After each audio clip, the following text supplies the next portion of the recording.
नेपाल की सत्ता के केंद्र में रहे पूर्व प्रधानमंत्री केपी शर्मा ओली अब सलाखों के पीछे हैं। जी हां, केपी शर्मा ओली और पूर्व गृह मंत्री रमेश लेखक को पुलिस ने गिरफ्तार कर लिया है। ये कोई मामूली गिरफ्तारी नहीं, ये गिरफ्तारी एक ऐसे भूचाल का नतीजा है जिसने नेपाल की सत्ता को जड़ से उखाड़ फेंका। शुक्रवार को ही बालेन शाह ने नेपाल के नए प्रधानमंत्री के रूप में शपथ ली और शपथ लेने के महज 24 घंटे के अंदर बालेन शाह की सरकार ने वो कर दिखाया जिसकी किसी ने कल्पना भी नहीं की थी। नेपाल के इतिहास का सबसे बड़ा क्रैकडाउन शुरू हो चुका है। दरअसल इसकी कहानी शुरू होती है पिछले साल सितंबर से, जब नेपाल की सड़कों पर जेन ज़ी यानी आज के युवा उतर आए थे। ये वो दौर था जब नेपाल की तत्कालीन सरकार ने सोशल मीडिया पर बैन लगा दिया था। युवाओं का गुस्सा उबल पड़ा, देखते ही देखते प्रदर्शन हिंसक हो गए और जानते हैं अंजाम क्या हुआ? 77 मासूम जान चली गई, अरबों की संपत्ति खाक हो गई, यहाँ तक कि संसद को आग के हवाले कर दिया गया। मंत्रियों को अपनी जान बचाने के लिए हेलीकॉप्टर से भागना पड़ा था। उस वक्त तो सरकार ने लाठियों और गोलियों के दम पर प्रदर्शन दबा दिया, लेकिन वक्त बदला और अब वही जेन ज़ी के चहेते बालेन शाह सत्ता की कुर्सी पर है। तो क्या ये आदेश सीधे प्रधानमंत्री बालेन शाह की तरफ से आया है? देखिए, ये मामला जितना सीधा दिख रहा है उतना है नहीं।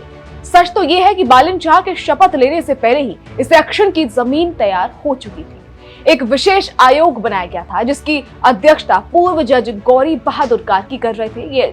इस आयोग ने अपनी जांच में पाया कि सितंबर के दंगों को रोकने में ओली सरकार ने जानबूझकर लापरवाही बरती।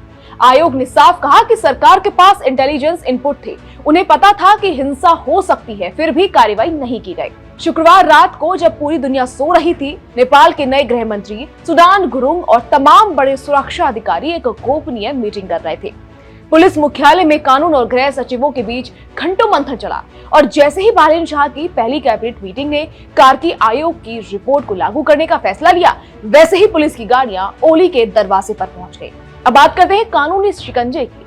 काठमांडू पोस्ट की रिपोर्ट के मुताबिक आयोग ने ओली और रमेश लेखक के खिलाफ राष्ट्रीय दंड संहिता की धारा 181 और 182 के तहत मुकदमा चलाने की सिफारिश की है। अगर अदालत में ये आरोप साबित हो जाते हैं तो केपी शर्मा ओली और उनके साथियों को ज्यादातर 10 साल तक की जेल हो सकती है। 10 साल यानी नेपाल की राजनीति का एक पूरा दशक जेल की सलाखों के पीछे खत्म हो सकता है।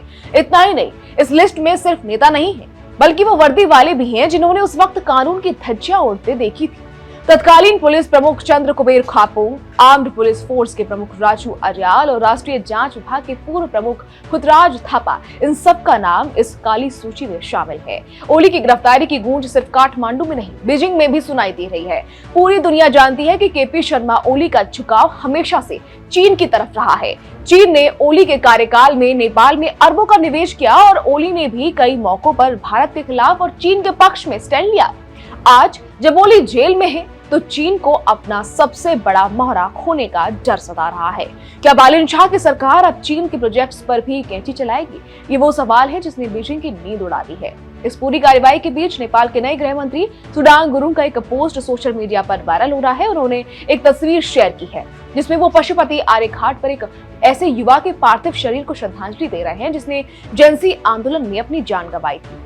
गुरुङ ने लिखा, वादा वादा होता है, कानून से ऊपर कोई नहीं है। हमने ओली और लेखक को हिरासत में ले लिया है, ये कोई बदला नहीं है। ये तो उन 77 परिवारों के लिए इंसाफ की शुरुआत है जिन्होंने अपने बच्चों को खोया है। तो क्या ये नेपाल में एक नई क्रांति की शुरुआत है या फिर पुरानी राजनीतिक पार्टियों और नई सरकार के बीच एक खूनी जंग का आगाज? आने वाले दिन नेपाल के लिए बहुत भारी होने वाले हैं। एक तरफ सड़कों पर बालेन शाह के समर्थक जश्न मना रहे हैं तो दूसरी ओर ओली की पार्टी से लोकतंत्र की हत्या बता रही है।